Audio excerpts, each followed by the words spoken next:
How many times have you heard people say, you know, black people used to be part of the Republican Party, or the Republican Party was the one that freed the slaves? I'm about to give you the rundown of how all that went down and why it switched.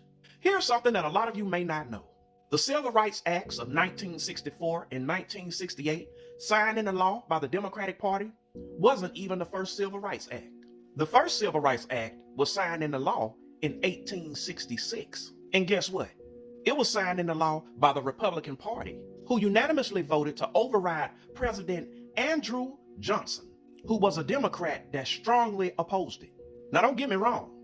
They didn't do that because they cared about black people so much. Well, maybe some of them did, but we were used as a political tool, like we always are, to centralize power within the federal government, to basically preside over state legislation. So of course, you know, southern states wasn't feeling that shit. But anyway, black folk was like, so y'all gonna free us and make us citizens? Shit, I'm finna slide over there. However, a change had begun in the political party after the Civil War. See, northern industrialists became rich off the war, and many of them seek to enter politics. The rich didn't see much sense in supporting black Americans, especially when the majority of the country was white. So by the 1870s, many Republicans felt like they had already done enough for black citizens and stopped focusing on the southern states. And that left us in the hands of white Democrats and their oppressive policies towards black people after the Compromise of 1877. And for anybody wondering what the Compromise of 1877 was, that ended the Reconstruction. That was a deal where the southern white Democrats allowed the Republicans to take the presidency in exchange for them moving their military from southern states, taking their foot off the South's neck. See what I mean? Bargaining chips.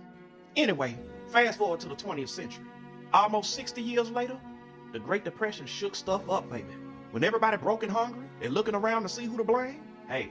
So the Republican Party, who continued to be dominated by rich businessmen, took on the attitude like, we'll let this stuff work itself out, while meanwhile favoring policies that supported big businesses. It was cool when everything was booming, but it was catastrophic when everything wasn't. Boy, if this ain't history damn near repeating itself. So when the economy finally crashed in 1929, Republican President Herbert Hoover said, I ain't interfering.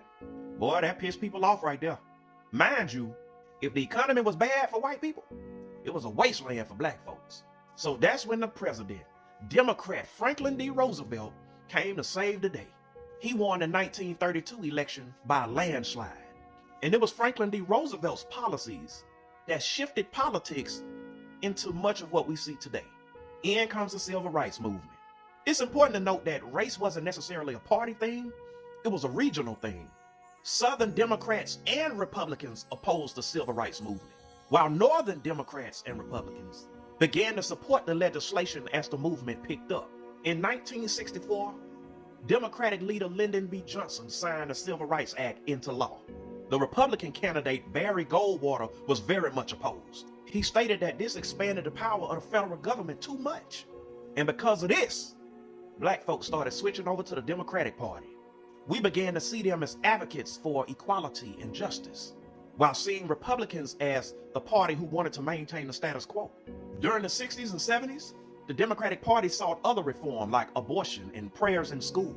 And this is when Southern white Democrats began to resent how much government oversight was being displayed by the Democratic Party. And by the 1980s, Southern white Democrats switched over to the Republican Party. And the majority of the South were now Republicans. And this is how we get present-day Republican parties being conservative and present-day Democratic parties being liberal. So the next time you hear a white person telling you how the Republican Party freed the slaves and how black folks used to be Republican, you can walk them down with this history. My whole point is this. These parties can flip-flop on your ass because it ain't about you. At least not completely. It's about government control versus autonomy.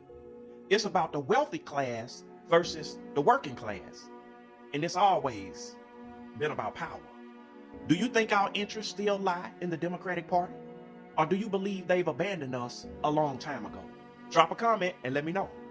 For more content like this, don't forget to hit that follow button and like and share so that we can be armed with the knowledge to rebuff all the gaslighting. Until next time, happy Black History Month and peace.